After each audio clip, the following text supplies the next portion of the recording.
Assalamualaikum warahmatullahi wabarakatuh. Alhamdulillah pada hari ini kami dari Instalasi Promosi Kesehatan Rumah Sakit Dr. Zainal Abidin hadir kembali dengan program Tanya Kesehatan. Apa kabar sahabat edukasi, para pemirsa sekalian? Tema kita pada hari ini yaitu tentang thalassemia. Di depan kita sudah hadir pemateri yaitu Dr. Eka Destianti Edward, MCAT, PET, spesialis anak, konsultan hematologi onkologi. Perbincangan kita pada hari ini tentang seputar thalassemia. Mungkin para pemirsa sudah pernah mendengar tentang thalassemia, yaitu mungkin salah satu kelainan darah pada sel darah merah, yaitu ditandai dengan mungkin penurunan hemoglobin. Mungkin untuk lebih jelasnya nanti kita langsung berbincang-bincang dengan pemateri kita. Baik para pemirsa, sahabat edukasi, kita sapa dulu pemateri kita. Assalamualaikum dokter. Waalaikumsalam warahmatullahi wabarakatuh. Baik dokter, gimana hari ini? Ya, sehat? Alhamdulillah sehat. Baik dokter, kita hari ini akan berbincang-bincang. Kita sampaikan informasi ini kepada sahabat edukasi, yaitu untuk lebih detail tentang thalassemia. Saya yakin para sahabat edukasi sudah pernah mendengar atau masih belum detail terhadap thalassemia ini. Mungkin ada baiknya dokter untuk awalnya mungkin para sahabat edukasi untuk mengetahui apa itu thalassemia, dokter. Ya, terima kasih. Terima kasih sudah diundang untuk memberikan edukasi terhadap masyarakat luas ya. Karena ini saya di bagian thalassemia, dan kenapa thalassemia itu penting mungkin saya akan menjelaskan sedikit ya. Mulai kita dari apa pengertian itu thalassemia. Thalassemia adalah penyakit pada sel darah merah yang diturunkan. Di mana di sini terjadi kerusakan atau kelainan pada sel darah merah mengakibatkan sel darah merah itu mudah pecah. Karena sel darah merah mudah pecah, umurnya jadi tidak seperti sel darah merah normal yang akan mengakibatkan hemoglobin akan menjadi rendah atau kita sebut dengan anemia. Nah, karena ini kelainan genetik, merupakan suatu kelainan genetik, jadi anemia pada thalassemia ini bersifat kronis, terus menerus kalau tidak ditransfusi. Demikian. Dan thalassemia ini bisa dicegah ya, karena ini penyakit keturunan dan bisa dicegah, dan tidak ada obatnya. Sampai saat ini belum ada obat untuk thalassemia. Yang kita lakukan adalah biasa terapi suportifnya ya, terapi suportif, yaitu karena dia anemia maka dia akan kita transfusi terus menerus seumur hidup. Baik dokter, mungkin tadi kita lihat kita sudah dapat penjelasan bahwa thalassemia ini adalah penyakit yang diturunkan gitu dok ya. Mungkin boleh nggak kita lebih rinci lagi, mungkin para pemirsa ingin tahu apa penyebab daripada terjadinya thalassemia ini dokter. Mungkin tadi kalau secara ini memang turunan, mungkin ada penyebab khusus sehingga seseorang itu terjadi atau tertular dengan thalassemia gitu. Ya, penyakit thalassemia ini tidak tertular ya, tidak bisa ditularkan ya, tetapi bisa diturunkan. Itu poin yang penting seperti itu. Jadi kalau misalnya dekat dengan pasien thalassemia, kita tidak perlu ragu-ragu ya, tidak perlu ada pembatasan karena dia tidak menularkan. Dari segi mana-mana juga tidak menularkan ya, tapi bisa diturunkan. Nah, penyebab daripada thalassemia ini sebenarnya adalah kerusakan pada rantai globin ya. Rantai globin itu yang membentuk daripada sel hemoglobinnya ya. Karena rusak rantai globinnya ya, maka sel darah merah yang terbentuk itu tidak sempurna. Karena tidak sempurnanya maka sel darah merah ini cepat pecah. Cepat pecah itulah yang membuat hemoglobinnya semakin berkurang pada penderita thalassemia. Ya, jadi karena hemoglobinnya berkurang terus, jadi dia akan mengalami anemia. Nah, anemia itu secara umum ya, anemia itu tidak boleh dibiarkan sebenarnya, karena banyak komplikasi-komplikasi yang terjadi bila seorang pasien itu mengalami anemia dalam waktu yang lama. Ya, yang paling dekat itu, yang paling sering terjadi daripada anemia yang lama itu adalah masalah jantung atau gagal jantung yang ujung-ujungnya. Seperti itu. Baik dokter, mungkin penjelasannya sudah agak lebih mendetail, namun mungkin sahabat edukasi perlu juga mengetahui mungkin tanda dan gejala awalnya seseorang atau ibu daripada atau keluarga atau sahabat edukasi, mungkin untuk tanda-tanda awal dari thalassemia ini di masyarakat itu untuk bisa mengetahui sebelum dia datang ke pelayanan itu gimana? Baik. Ya, tidak semua thalassemia ini memberikan gejala yang khas ya. Jadi thalassemia itu ada klasifikasinya menurut gejala klinisnya. Ada thalassemia minor, itu memang tidak butuh transfusi ya. Kemudian ada thalassemia intermedia, dia ditransfusi sekali-sekali saja. Mungkin dalam 1 tahun hanya 1 atau 2 kali transfusi. Tergantung keadaan klinis pasien, atau ada waktu itu mungkin pasien ada terserang infeksi dan penyakit-penyakit lain. Jadi di situ yang memerlukan transfusi. Itu kalau thalassemia intermedia ya. Kemudian juga yang terakhir adalah thalassemia mayor. Nah, ini yang berat di thalassemia mayor ya. Kalau gejala klinis thalassemia mayor dari umur di bawah 4 tahun juga sudah kelihatan tanda-tandanya. Yang pertama adalah pucat ya. Pasien nampak pucat ya, bibirnya putih, kemudian konjungtiva atau kelopak mata bagian bawah itu kita lihat tidak semerah ya, semerah anak-anak lain ya. Kemudian tanda yang lain pucat itu bisa kita lihat di telapak tangan ya. Telapak tangannya nampak lebih pucat. Cara membandingkannya, bandingkan aja dengan telapak tangan kita. Nah, telapak tangan kita bagaimana? Merah nggak? Rata-rata orang kan pasti merah ya. Rata-rata HB-nya pasti di atas 10, 11 sampai 13 ya. Tapi pada pasien thalassemia ini bila tidak terdeteksi atau terabaikan, malah HB-nya kita jumpa sampai 2 atau 3 ya, gram per desiliter. Nah, jadi gejala utama dari thalassemia mayor itu kelihatan adalah pucat yang pertama. Yang kedua, gangguan pertumbuhan. Kenapa? Karena anemianya terus-menerus terjadi. Jadi untuk pertumbuhan itu dia tidak adekuat ya. Jadi banyak hormon pertumbuhan yang terganggu. Maka yang gejala kedua kita jumpai ada gangguan tumbuh kembang. Yang kemudian gejala ketiga adalah perut nampak buncit. Kenapa perut nampak buncit? Ya, karena terjadi penghancuran daripada sel-sel darah merah ini berlangsung di hati dan limpa. Jadi perutnya, hati dan limpa nampak membesar sehingga manifestasinya perutnya membuncit.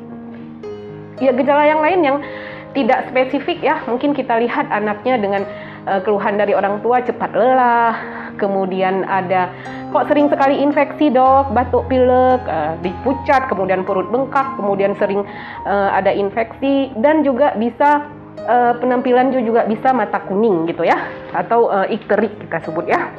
Itu bila sudah agak parah ya, jadi bisa muncul kuning pada si anak. Tapi kuning itu tidak khas, tidak semua pasien kita jumpai.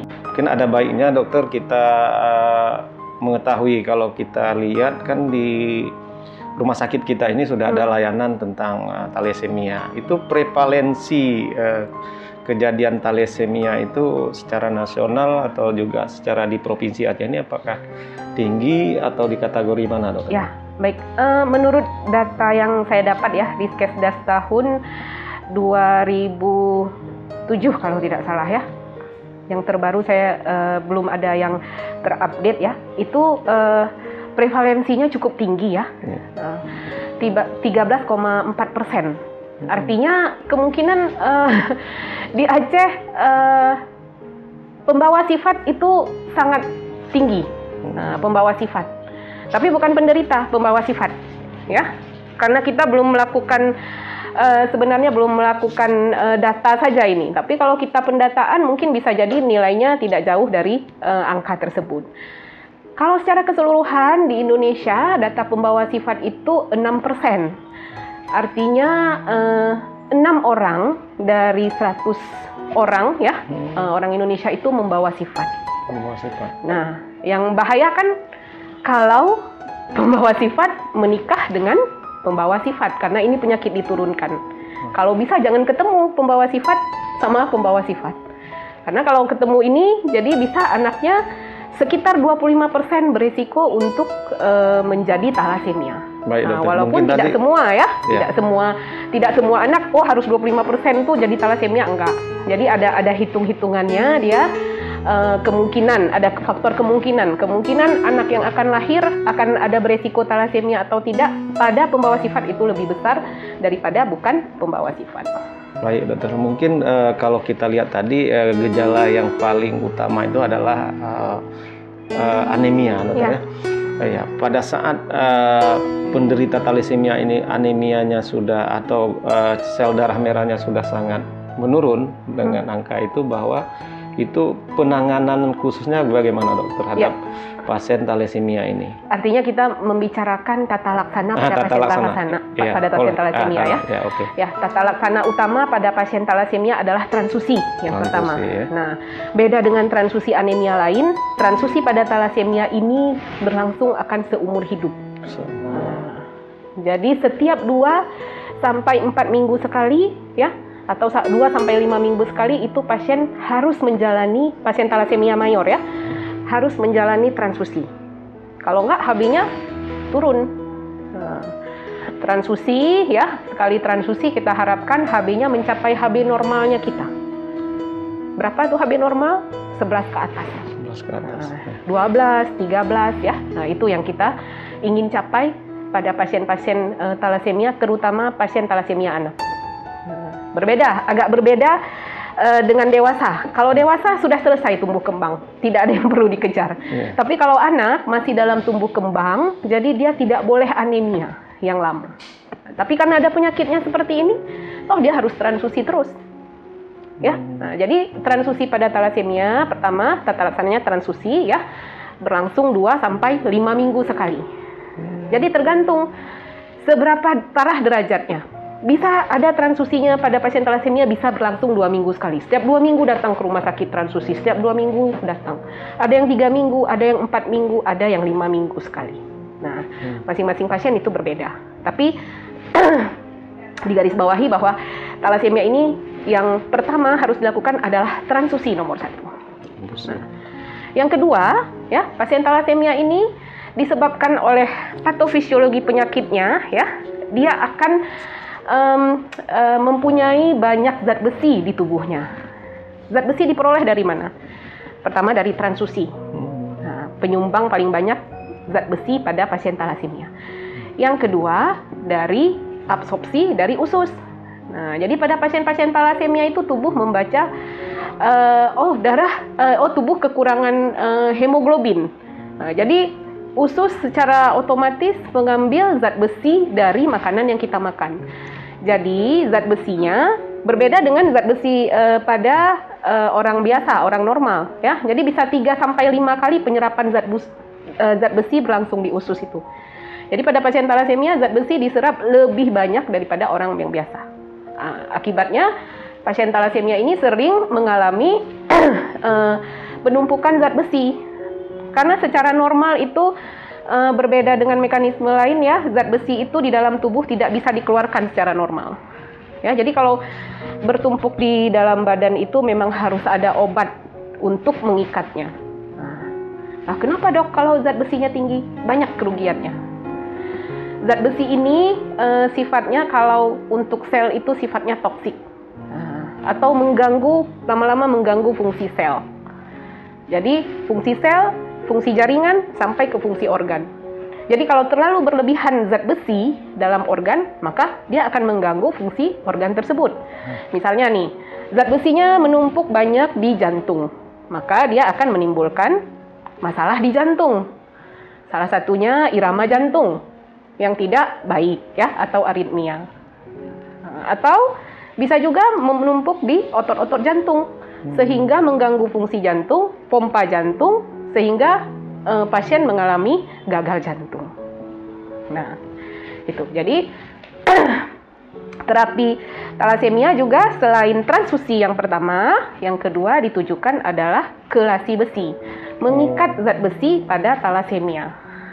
Itu, ya. Karena yang tadi saya bilang dia akan dapat besi banyak dari transfusi dan dari ususnya sendiri, dari absorpsi usus. Yang ketiga, pasien talasemia juga harus diberikan suplementasi, ya, suplementasi berupa vitamin D, karena pasien talasemia ini sering sekali tulangnya cepat keropos, karena prosesnya tadi itu, ya. Kemudian antioksidan, yaitu misalnya vitamin E, ya, dan juga untuk mempercepat eritropoiesis bisa diberikan asam folat. Ya, baik dokter, mungkin tata laksana penanganan untuk pasien talasemia tadi kita sudah banyak penjelasan ya dok. Ya. Mungkin tadi menarik nih dok, karena dia kan penyakitnya turunan atau bawaan dok ya. Ya. Ada apa tadi istilahnya satu ada mungkin penyakit ini bisa dicegah gitu dok. Poin penting edukasi pasien talasemia saat ini adalah pencegahan, itu titik pentingnya. Pencegahan ini sendiri pun sudah banyak keberhasilannya ya. Di negara dekat di Eropa ya, Yunani, kalau nggak dekat Yunani di situ namanya Cyprus ya, itu malah talasemianya sudah mendekati angka 0. Kenapa? Mereka berhasil dalam program pencegahan. Ya, memang tapi agak ekstrim di sana ya, maksudnya ada yang sampai melakukan abortus dan sebagainya ya. Nah, tapi sebenarnya sebelum sampai ke abortus juga kita bisa melakukan pencegahan karena dia pembawa sifat dan diturunkan oleh kedua orang tuanya, maka kita bisa mencegah pernikahan sesama pembawa sifat. Nah, itu. Nah, bagaimana mau tahu nih kalau mau menikah? Kamu bawa sifat, saya bawa sifat, bagaimana mau taunya? Kita harus melakukan pemeriksaan atau screening test istilahnya. Nah, screening test ini yang coba kita menggalakkan supaya masing-masing tahu nih, saya pembawa sifat atau tidak. Sangat dianjurkan kalau pembawa sifat jangan menikah dengan pembawa sifat. Nah, kalau pembawa sifat menikah sama orang normal, silakan. Dia nanti paling-paling anaknya cuman pembawa sifat tapi tidak mengalami sakit, tidak menderita talasemia gitu, cuman pembawa sifat saja.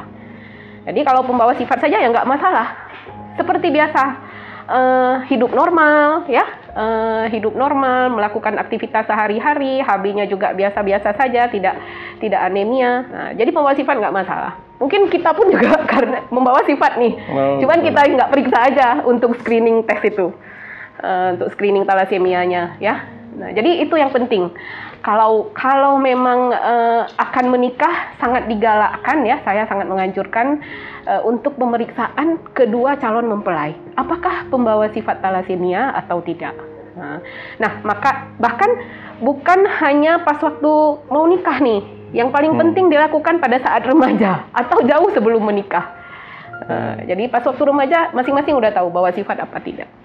Sehingga kalau kita bisa mencegah tidak menikah orang yang membawa sifat, maka angka kejadian talasemia ini di masa datang kita harapkan akan menurun. Demikian. Baik, berarti ini menarik tentang pembawa sifat nih dokter. Pembawa sifat ini berarti tidak nampak gejalanya dok ya? Iya. Tidak nampak gejalanya. Kita lihat ya, mungkin dia tidak pucat, tidak karena dia normal. Pembawa sifat ini hampir sama dengan carrier gitu dok. Iya, pembawa sifat itu carrier, nama lainnya.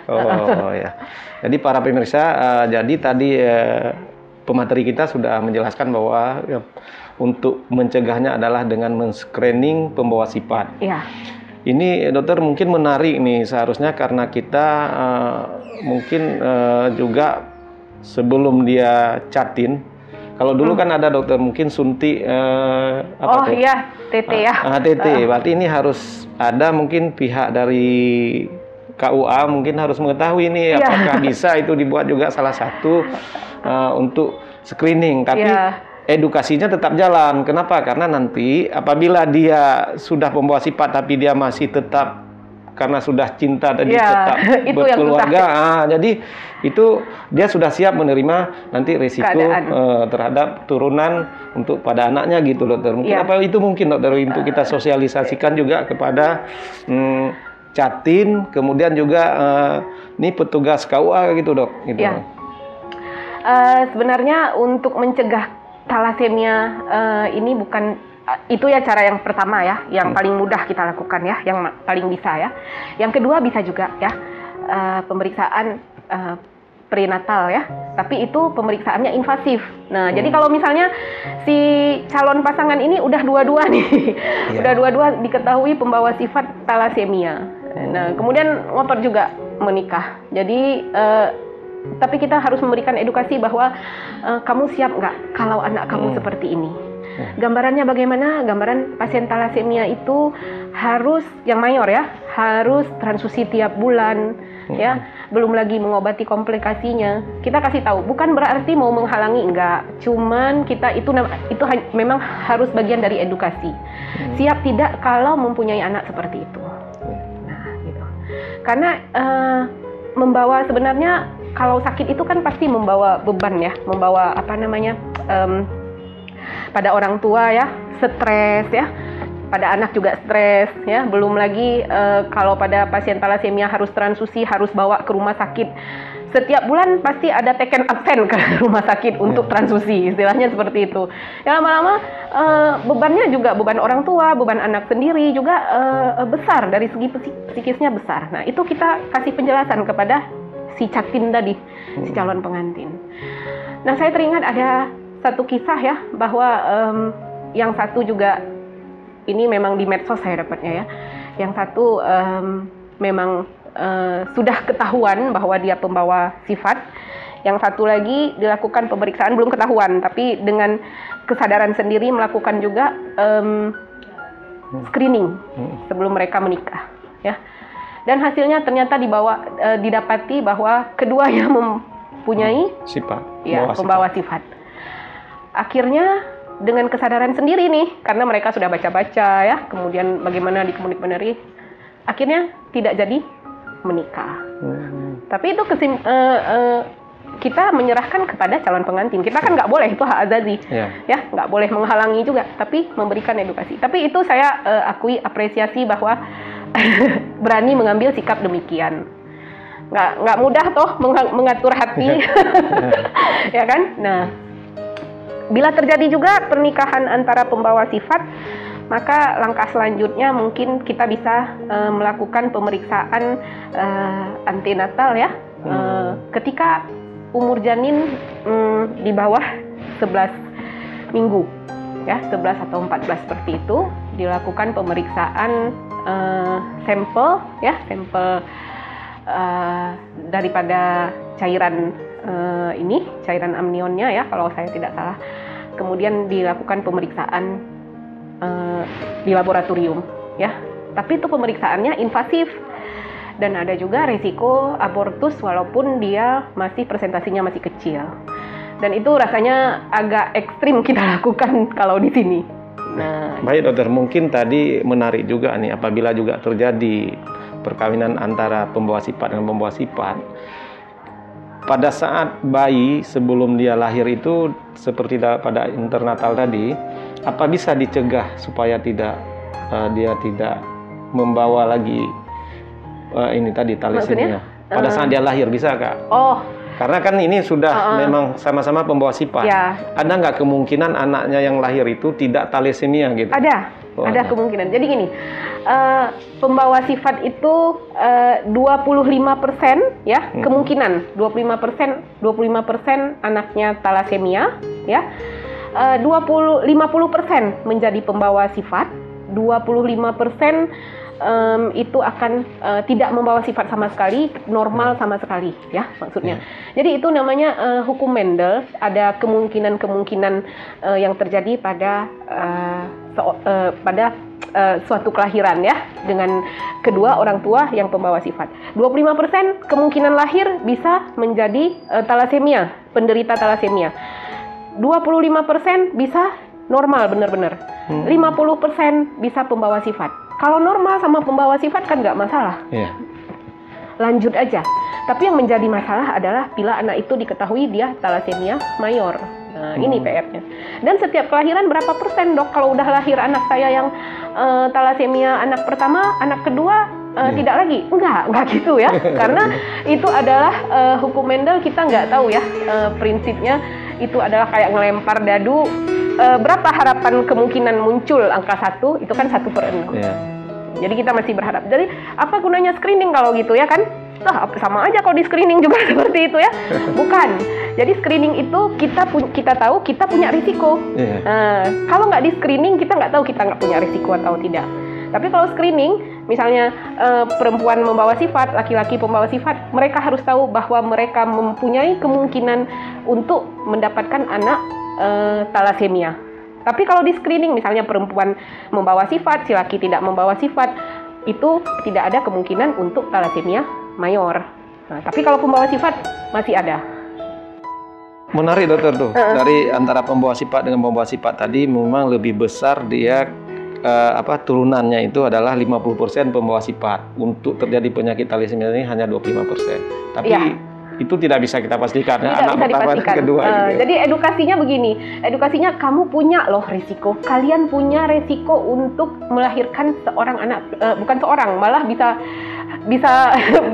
dalam satu keluarga tuh nggak tentu ya, bisa ada 3 orang, 4 orang, dalam 5 orang anak bisa 2 orang aja. Jadi memang itu probabilitas, maksudnya kemungkinan untuk punya anak talasemia dengan tanda kutip ya, kedua orang tua diketahui punya pembawa sifat.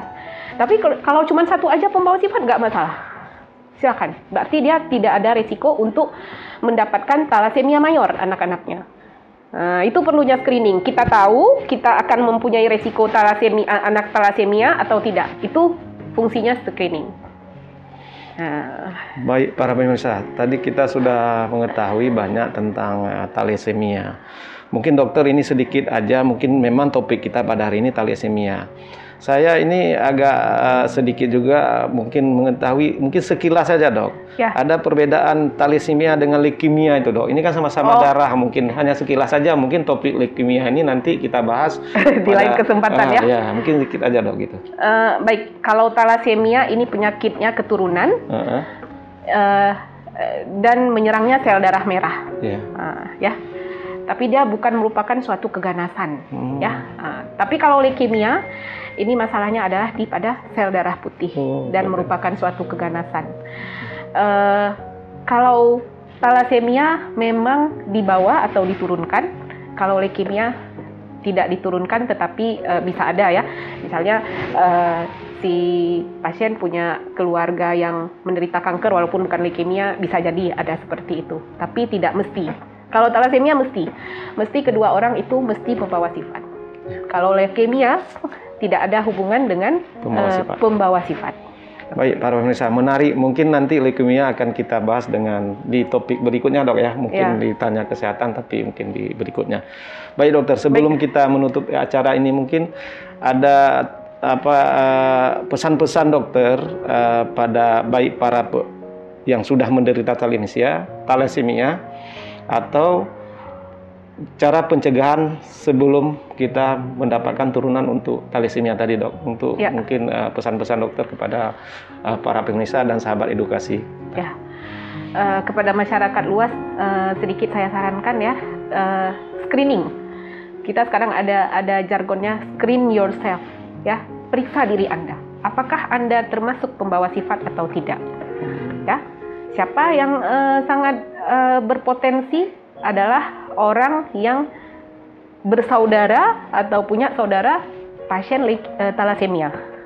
Nah, itu yang pertama ya. Tapi untuk masyarakat luas, apalagi yang akan menikah, apalagi usia remaja, silakan screening sedini mungkin, sehingga kita dapat mengetahui kita ini pembawa sifat atau tidak ya. Teknik untuk di layanan RSUD untuk screening itu mungkin bisa juga para sahabat edukasi untuk mengetahuinya dok. Tidak di Zainal Abidin saja, kalau ada di kota kabupaten yang punya lab swasta yang bisa melaksanakan, itu bisa dilakukan ya. Pemeriksaannya sebenarnya simpel saja ya. Pertama, darah rutin ya, kita mengetahui HB, hemoglobin kita dalam batas normal atau tidak. Yang kedua, status zat besi kita. Jadi kalau talasemia normal atau dia akan tinggi, ya, itu status zat besi. Kemudian yang ketiga itu kita akan pemeriksaan namanya analisis hemoglobin. Nah, nanti kelihatan tuh hemoglobin kita apa yang banyak. Akan kelihatan dia pembawa atau tidak. Ya, nah, jadi 3, darah rutin, ya, terutama hemoglobin yang kita lihat. Yang kedua adalah status besi, ferritin serum, ya. Yang ketiga analisis HB atau kita sebut biasanya di sini HB elektroforesis. Untuk pasien talasemia sendiri, tata laksana talasemia ini sendiri belum ada ya, karena belum ada ininya, tapi bisa kok hidup normal seperti yang lain ya, dengan syarat transfusinya rutin ya, transfusi rutin, jangan transfusi di bawah HB8 gitu, supaya jangan terlalu banyak kompensasi di dalam tubuh.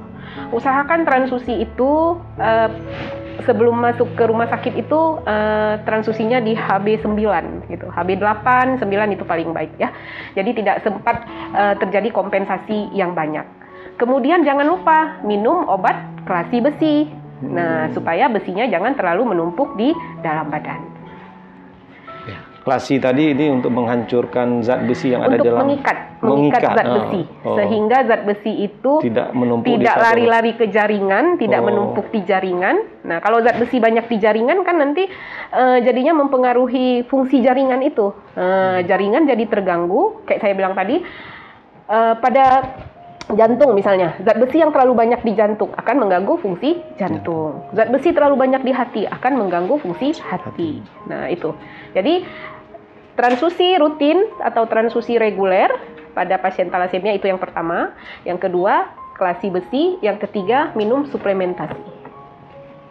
Demikian mungkin yang bisa para pemirsa, sahabat edukasi, bincang-bincang kita pada hari ini dengan Dr. Eka Destianti, Edward, MCAT, PET, SPA, konsultan hematologi onkologi. Pada hari ini mudah-mudahan bermanfaat bagi pemirsa dan para sahabat edukasi. Nanti kita ketemu lagi di edukasi dengan tema yang lain. Kami dari Instalasi Promosi Kesehatan Rumah Sakit Dr. Zainal Abidin pamit undur. Saya Suparman Lisda selaku pembawa acara. Kemudian pemateri kita Dr. Eka Destianti. Assalamualaikum warahmatullahi wabarakatuh. Salam sehat, salam edukasi.